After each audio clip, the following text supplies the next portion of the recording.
में उनके नेतृत्व में पूरी मजबूती के साथ, पूरी प्रतिबद्धता के साथ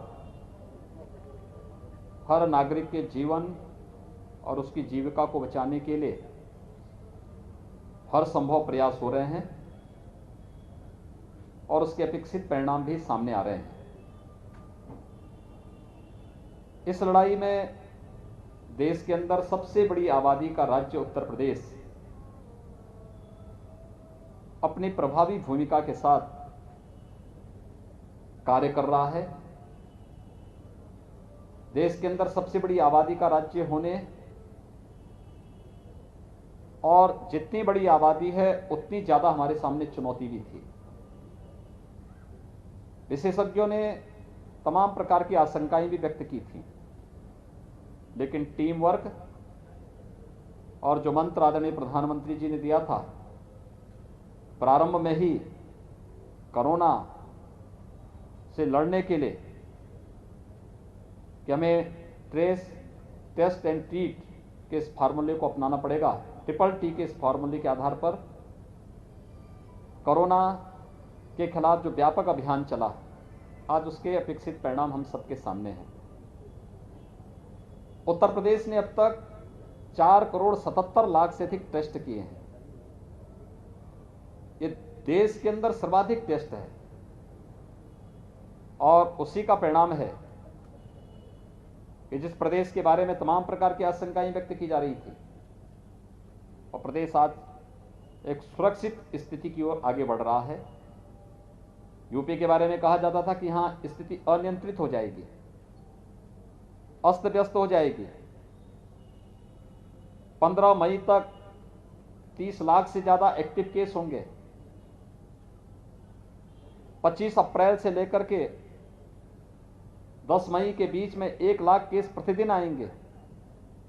आज 3,300 मात्र केस आए हैं पूरे प्रदेश के अंदर।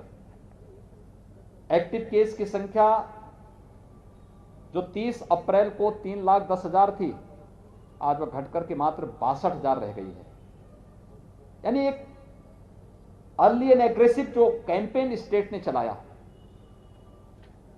गांव गांव में, मोहल्ले मोहल्ले में निगरानी समितियों को भेज करके उनके माध्यम से मेडिसिन किट वितरित होना, अगले 24 घंटे के अंदर एंटीजन टेस्ट के माध्यम से हर एक लक्षण युक्त व्यक्ति का टेस्ट करना, यह कार्यक्रम तेजी के साथ आगे बढ़ा। आज उसका परिणाम है कि उत्तर प्रदेश के अंदर पॉजिटिविटी 3 के आसपास रह गई है। उत्तर प्रदेश के अंदर रिकवरी 95% से अधिक पहुंच गई है और लगातार इसमें सुधार है। फर्स्ट वेव की तुलना में सेकंड में ऑक्सीजन की क्राइसिस देखने को मिली थी। पहली बार हम आभारी हैं भारत सरकार के कि जिसमें पहली बार ऑक्सीजन एक्सप्रेस चलाई गई। वायुसेना के विमानों के माध्यम से ऑक्सीजन के टैंकर भेजे गए और हर व्यक्ति तक, हर हॉस्पिटल तक हम ऑक्सीजन की आपूर्ति कर सकें, इसके लिए शासन और प्रशासन की टीम ने, जनप्रतिनिधियों ने, हेल्थ वर्कर्स ने, कोरोना वॉरियर्स ने पूरी मेहनत के साथ इस अभियान को आगे बढ़ाया। आज उसके परिणाम हम सबके सामने हैं। हर जनपद को आने वाले समय में ऑक्सीजन के क्षेत्र में आत्मनिर्भर बनाने के एक बड़े अभियान के साथ हम काम कर रहे हैं और उसमें हर जनपद को उसकी आवश्यकता के अनुरूप पहले ही ऑक्सीजन कंसंट्रेटर उपलब्ध करा दिए गए हैं। प्रदेश में 20,000 नए ऑक्सीजन कंसंट्रेटर अब तक हम उपलब्ध कराए हैं और लगभग इतने ही नए ऑक्सीजन कंसंट्रेटर हम लोग उपलब्ध कराने की तैयारी कर रहे हैं। लेकिन ऑक्सीजन प्लांट बने, मेडिकल कॉलेजेज में लिक्विड मेडिकल ऑक्सीजन के बड़े बड़े टैंक वहां पर स्थापित हो। क्रायोजेनिक टैंक होते हैं जिसमें एक निश्चित टेम्परेचर में ऑक्सीजन को वहां पे रखना पड़ता है। उनकी स्थापना की कार्रवाई चल रही है। तो हॉस्पिटल, डिस्ट्रिक्ट हॉस्पिटल या सीएससीज में वहां पर हम लोगों के द्वारा एटमॉस्फेयर से ही ऑक्सीजन बनाने के जो संयंत्र हैं उनकी स्थापना के कार्य को युद्ध स्तर पर आगे बढ़ाया जा रहा है। इस समय हम लोग 300 से ज्यादा ऑक्सीजन प्लांट उत्तर प्रदेश के अंदर अलग अलग हॉस्पिटल में लगा रहे हैं और देवरिया जनपद में भी यहाँ की टीम ने अच्छा काम किया है। सभी जनप्रतिनिधियों ने मेहनत किया है और यहाँ पर भी 4 नए ऑक्सीजन प्लांट लगाने की कार्रवाई चल रही है। यहाँ की पॉजिटिविटी रेट 3 के आसपास है, जो एक बार काफी ज्यादा बढ़ चुकी थी और 3 के आसपास आ चुकी है और उसमें और भी गिरावट निरंतर देखी जा रही है। इसके साथ ही रिकवरी रेट अच्छी दिशा में यहां की बढ़ रही है। 93% से अधिक यहां की रिकवरी रेट है और इसमें और भी बढ़ोतरी के लिए क्या प्रयास किए जाने हैं, इसके बारे में अभी मैंने यहां की समीक्षा बैठक ली है। समीक्षा के पीछे मेरा एक और उद्देश्य था कि कोरोना की 3rd वेव का सफलतापूर्वक मुकाबला करने के लिए अभी से हमारी तैयारी चलनी चाहिए। लेकिन साथ साथ बरसात का समय आ रहा है और पूर्वी उत्तर प्रदेश के ये जनपद मस्तिष्क ज्वर यानी इंसेफ्लाइटिस की दृष्टि से भी अत्यंत संवेदनशील है। इसके बारे में भी हम लोगों ने यहां पर अपनी रणनीति बनाई है।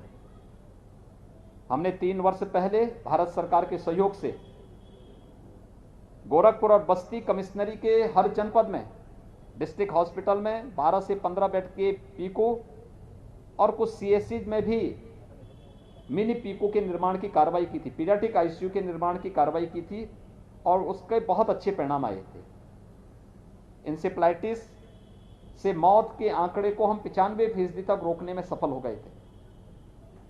हम लोगों को वही रीति अपनानी है। इंसेफ्लाइटिस ट्रीटमेंट के जो सेंटर थे, सब सेंटर थे, आज तो हर जनपद में सैकड़ों की संख्या में हेल्थ एंड वेलनेस सेंटर हैं और हमें घर घर जाकर के, जैसे हम लोगों ने कोरोना के खिलाफ अभियान चला करके घर घर जाकर के स्क्रीनिंग करने का काम किया था, ऐसे ही हम लोग हर जनपद में और खासतौर पर इंसेफ्लाइटिस की दृष्टि से भी संवेदनशील जनपद हैं उनमें भी और प्रदेश के हर जनपद में जहां पर 3rd वेव की आशंका से लोगों में थोड़ा भय है, हम लोग अभी से बच्चों के लिए मेडिसिन उपलब्ध करवा रहे हैं और मेडिसिन उपलब्ध कराने के बाद फिर किसी भी लक्षण युक्त व्यक्ति को पहले ही चरण में उसको दवा उपलब्ध करवाने के साथ उनकी जांच की प्रक्रिया को आगे बढ़ा देंगे।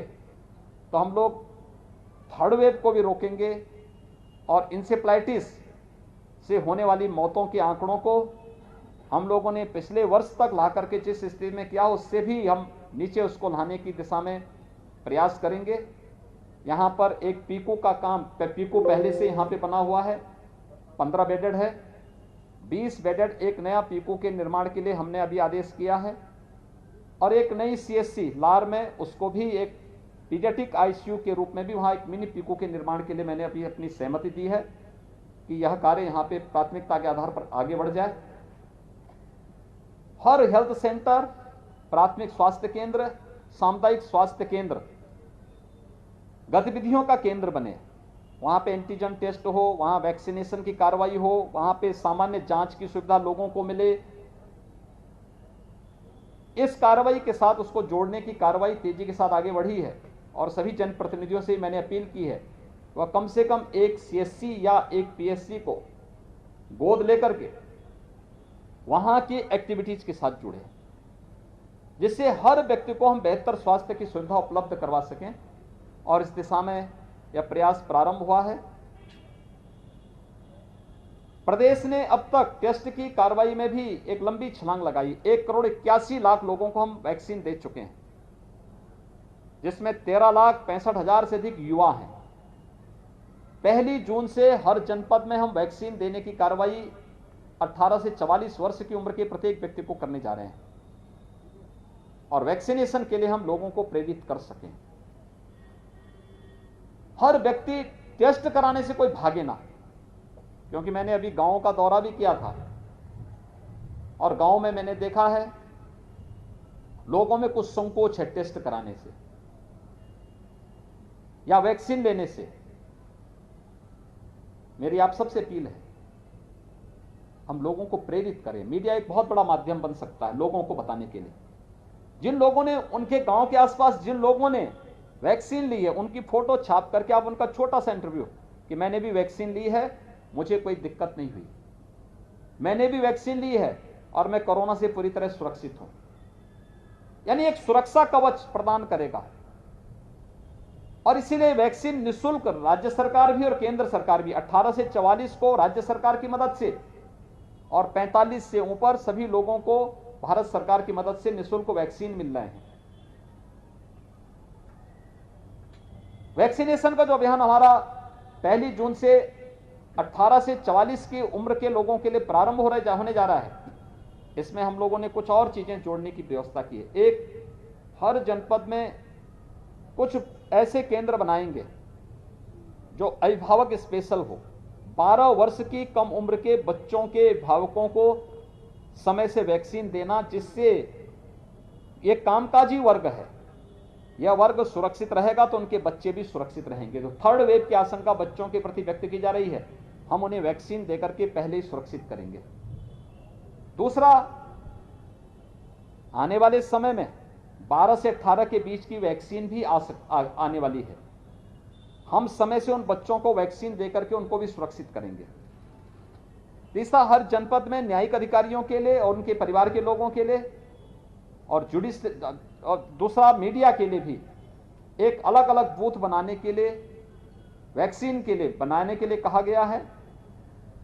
हम लोग कोरोना कर्फ्यू में हैं, हमने लॉकडाउन नहीं लगाया है। कोरोना कर्फ्यू में हमारे उद्योग चल रहे हैं, खेती बाड़ी का काम चल रहा है, राशन की दुकानें चल रही हैं। वे सामान्य गतिविधियां जो